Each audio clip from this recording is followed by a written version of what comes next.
You're listening to a piece entitled Spem and Allium by English composer Thomas Tallis.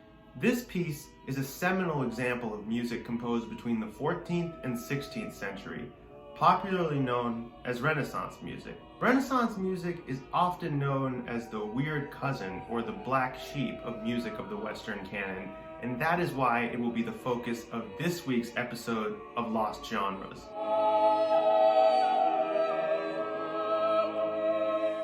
The reason Renaissance music is considered lost by me and others is because it is the connective tissue between the ancient world on one hand, meaning musical composition from the fall of the Western Roman Empire in the year 476, to late medieval compositions in the modern world of the Common Practice period.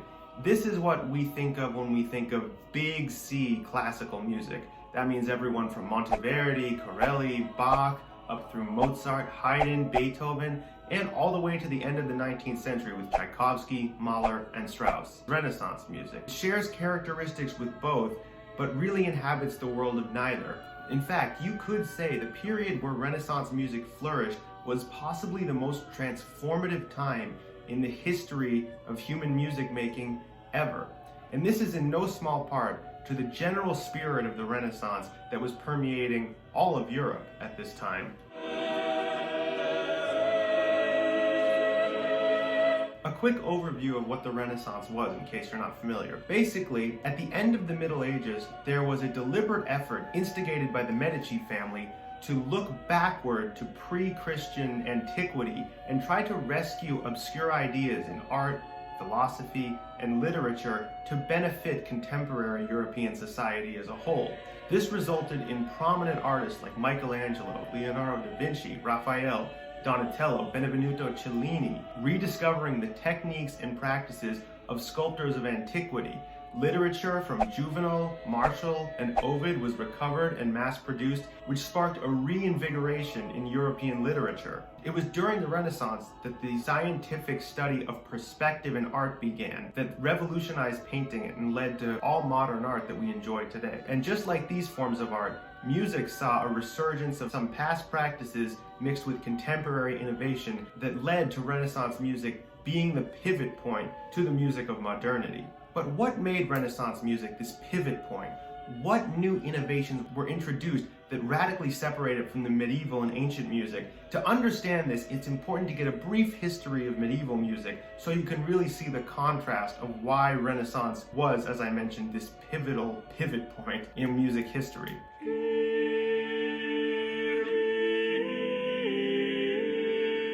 If we go to the beginning of the ancient era of Western music, we start with pure homophony. Take a listen to this hymn of Kasia.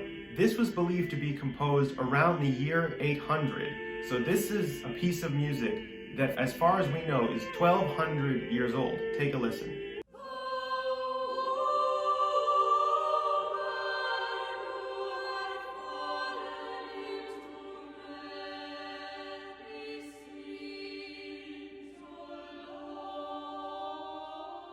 As you can see, there was really no theoretical rules that anyone was following at this time. In fact, if we look at the compositions of prominent medieval composers like Hildegard von Bingen, Léonin, Perrotin, and Guillaume de Machaut, some compositions consist almost entirely of homophonous parallel fifths. In this way, medieval music oftentimes had more in common with power chord based rock music than it did the classical music that would come 500 and 600 years later. And polyphony of the level of complication of someone like, say, Bach, was just something that didn't enter human consciousness.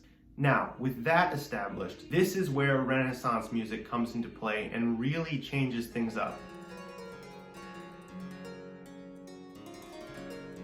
Like I said at the beginning of this video, it really lives in neither worlds. The Common Practice period for musicians is defined by equal temperament and tonal systems of organization. In layman's terms, this means things like having a song be in the key of D minor or the key of G major, and being able to modulate through the keys and have the relationships between the notes in each key be the same. Here's a great chart that explains what that means.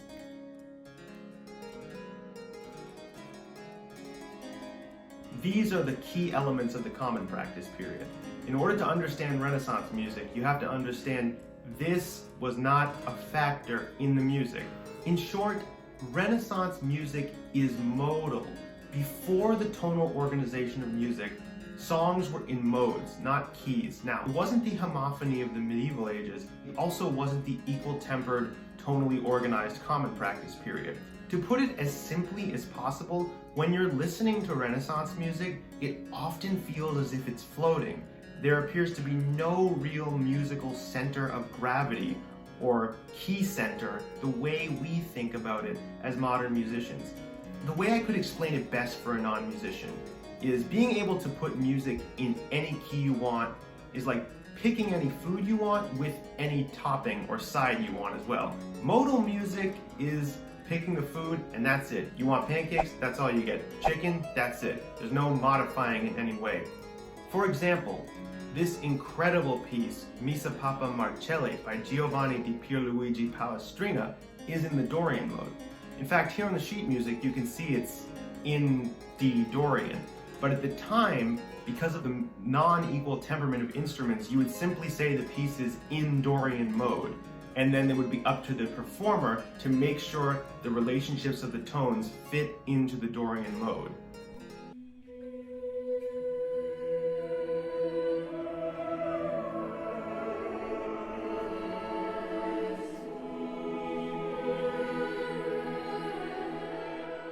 The way we think of music today is vertical, meaning this chord for this many bars, and then switch to this chord, and then to this one, and then to this, and then land on some kind of cadence. In Renaissance, there were cadences and distinct ways to end pieces, but as the composition flowed from beginning to end, the idea of chord progressions just wasn't really a thing. The idea of making sure the voices were balanced and equal was more the emphasis in Renaissance music.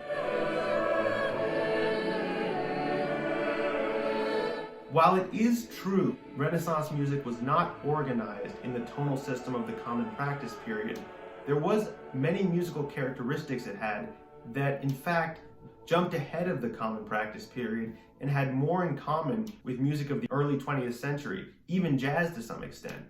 I'm talking, of course, about the chromatic nature of some of the music. In the common practice period, there was a strict set of rules about how one changed keys, how voices moved up or down, the relationship between certain instruments, and what intervals were appropriate to put in music. Adam Neely did a great video on the tritone, and I believe he said in that video it's more or less a myth that the tritone was banned. It wasn't banned, but there was a very specific way it was to be treated when composing, sort of to keep in good taste at the time. However, Renaissance music did still maintain ties to the medieval age, specifically with its use of chromaticism. The rules that govern the common practice period didn't exist yet, so composers didn't feel the need to be restricted with how they moved voices. Just take a listen to Carlo Gagwaldo's Moro Lasso. To me, this piece has more in common with a Wagner opera or a Mahler symphony than it does with the Baroque music that immediately succeeded it, due to its chromaticism.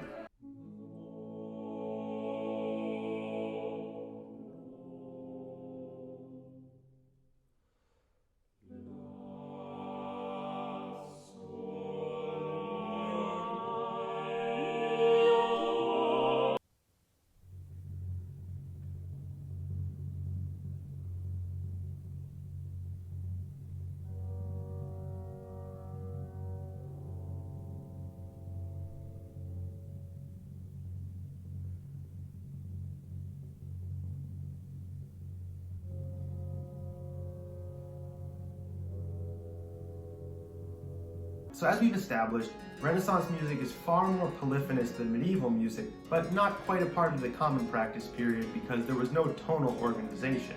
However, the innovations here in polyphony that I've demonstrated for you laid the groundwork for the common practice period. Now, the unique thing about Renaissance music is that it is by and large mostly vocal music, and some of the most popular forms include the Mass, the Madrigal, and the Motet, just to name a few.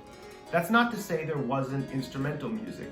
William Byrd's My Lady Neville books is a collection of keyboard music that set the stage for the early Baroque fantasias and impromptus. The main reason for the emphasis on vocal music is for a couple of reasons. A large portion of the music composed was sacred and needed to be set to text, hence the emphasis on the voices.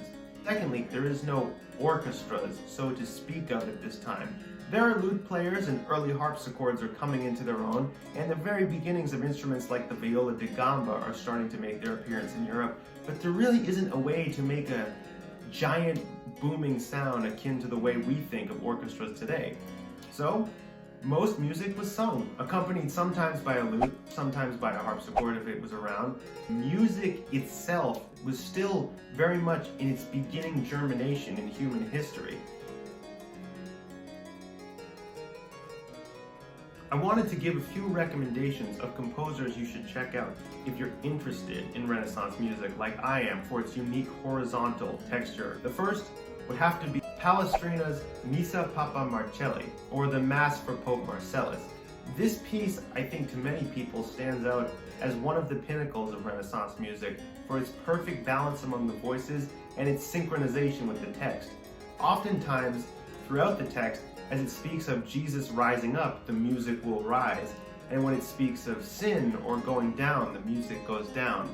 In many ways, this set a precedence for how text was treated with music for many years to come. In addition, Carlo Gagwaldo is an interesting character you have to look into. He was accused of some questionable things, but he was by far the most chromatic and dissonant of the Renaissance composers, in my opinion.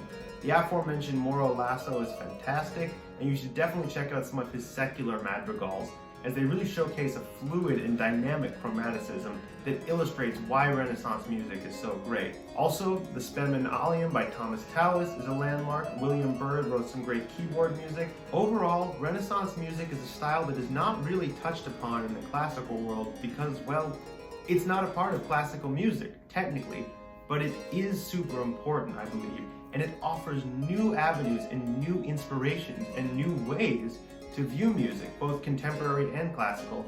I can say for me, the horizontal and non-tonal nature of Renaissance music opened up my mind to many different ways to write music, throw out key centers, throw out chord progressions, and just view music as a flowing, fluid entity that will reach its end when it reaches its end. That's, for me, been one of the main inspirations.